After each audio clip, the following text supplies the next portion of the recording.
post-fight speak? What's going through your mind right after that win? I mean, I did exactly what I wanted to do. You know, I was with the build-up played out perfect. You know, I talked to my brother the other day, and he told me we need to go out there. I know you hurting, bro, because I'm hurting for you. You know, you got this will be your 14th fight, and I'm sitting here watching the media and hearing what the people say, and it's kind of crazy because you beat the top guys and they still disrespect you. They give you no love, and it hurts because you my little brother. I know how hard you worked your whole life and stuff like this, and the disrespect. And he told me straight up, we need to go out there. Say, if you can get him to the ground, then pound. But if not, you need to get this dude an 815 ass whooping. Let him feel your hurt with them knuckles. I don't think nothing else. Me and my coaches, we knew we the best in the light heavyweight division. You know, people don't realize I started this with 3 fights. I came here from 3 fights, Ultimate Fighter won it, I'm here. Here we are, 17, 18 fights later, I'm still standing. So the post-fight was pretty much just telling him there's levels to this, man. I said it in a more of a higher tone and disrespectful way, but pretty much what I told him is levels. Build your way up. Quit trying to jump up. This is my place. I earned my spot, and I go back and earn yours. There's levels to this shit. And that was it.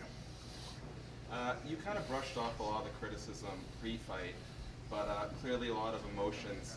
How fulfilling was it to not only win the fight, but do it so emphatically and sort of shut up all the naysayers? It's one of the best feelings in the world, you know.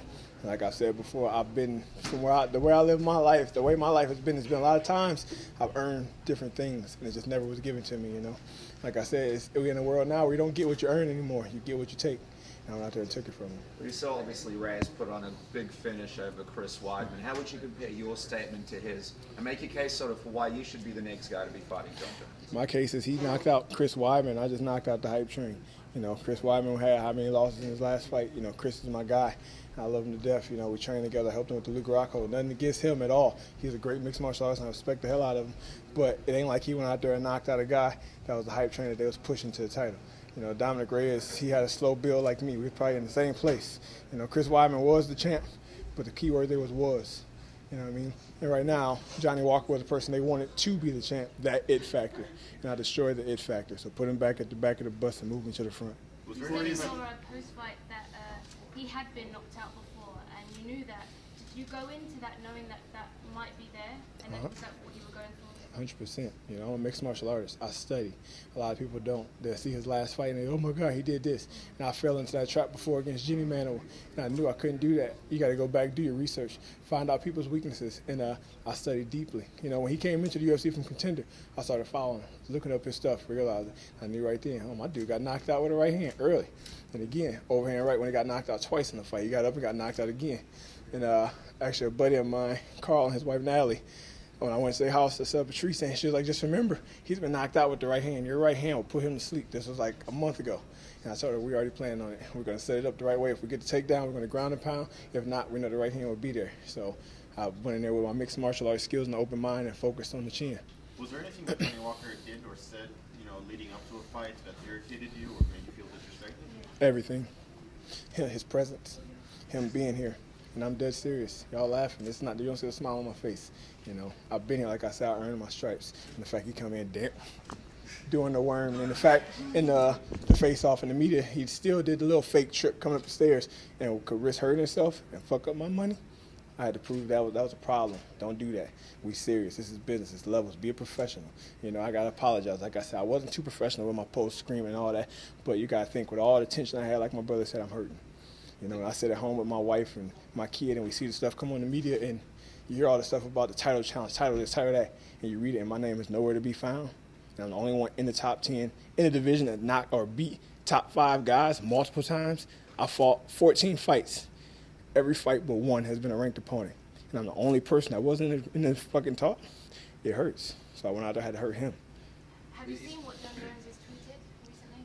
Well, you asked. I'm going to let him ask. Sorry, you already went. Let me see what you say. Sorry, I was just going to say, I know you mentioned that you were a bit more fired up out there, and now you've sort of calmed down a little bit. Is there a part of you that sort of regrets the showboating to Johnny, or based on what you said, you sort of stand by it? I don't regret what I said, but I regret the way I did it. I should have been more professional. I've been here.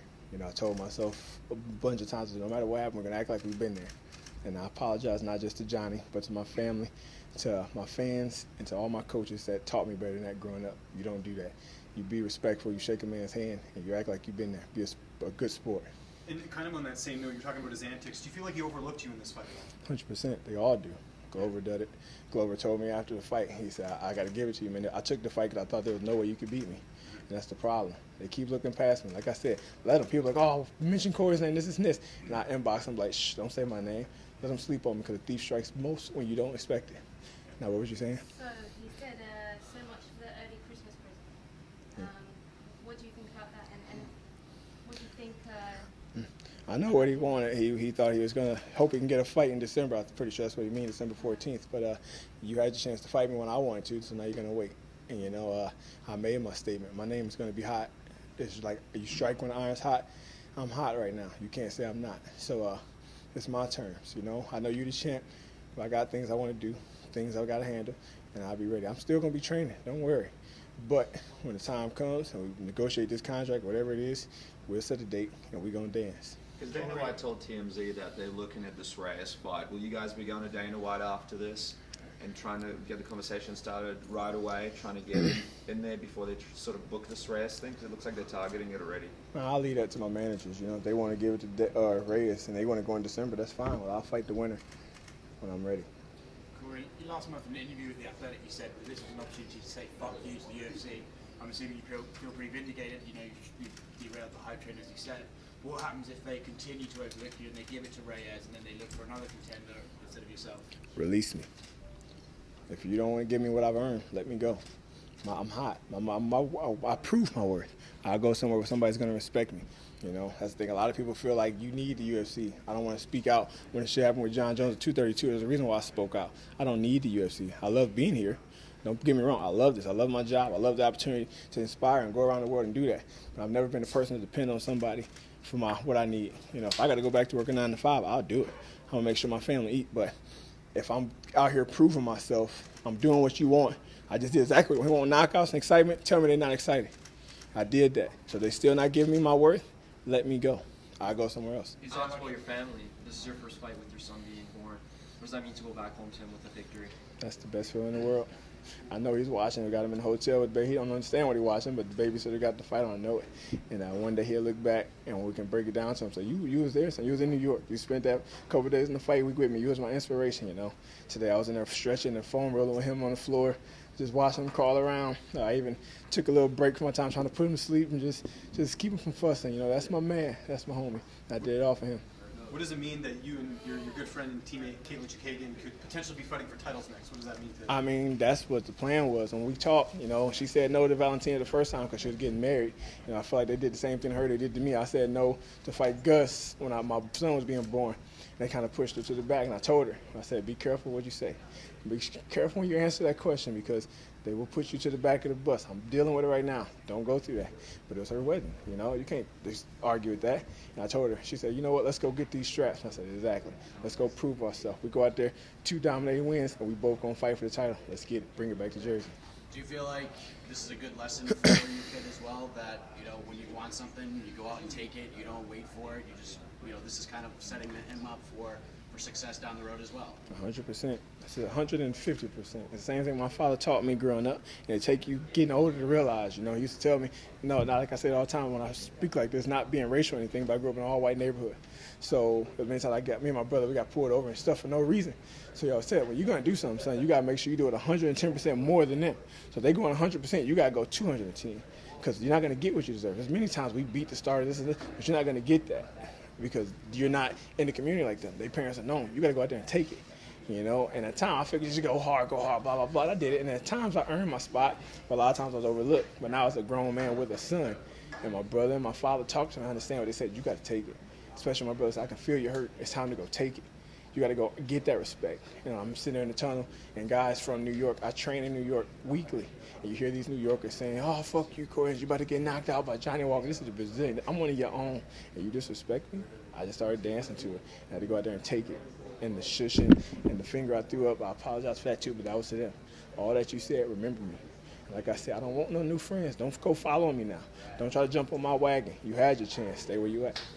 Corey, you've really managed to sort of channel this disrespect into great performances and ability to speak out. In some weird ways, was this disrespect towards you a blessing in the sense that it's kind of giving you a chip on your shoulder?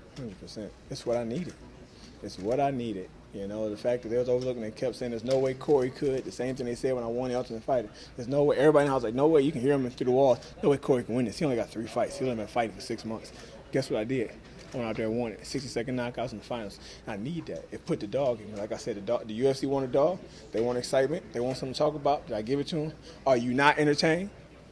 I mean, we saw it, for example, a guy like Chael Sonnen for a long time was very respectful, but then when he started speaking out more, he kind of connected with fans on another level. I know you don't want to be disrespectful, but is this going to be the new Corey Anderson that we see that goes out there every single time? You show off your personality a little bit more, you sort of bring that excitement level to the fights as well? I'm going to try to fight just like I did today, dominant, but I never go to stoop to the level of Chael Sonnen where I'm talking trash on people before the fight. You know, with that being said, F Chael Sonnen. You know, I heard what he said about me, his other thing. No, but I respect him at the same time, but at the same time, what did you do, Chael? You got there, but you didn't do shit.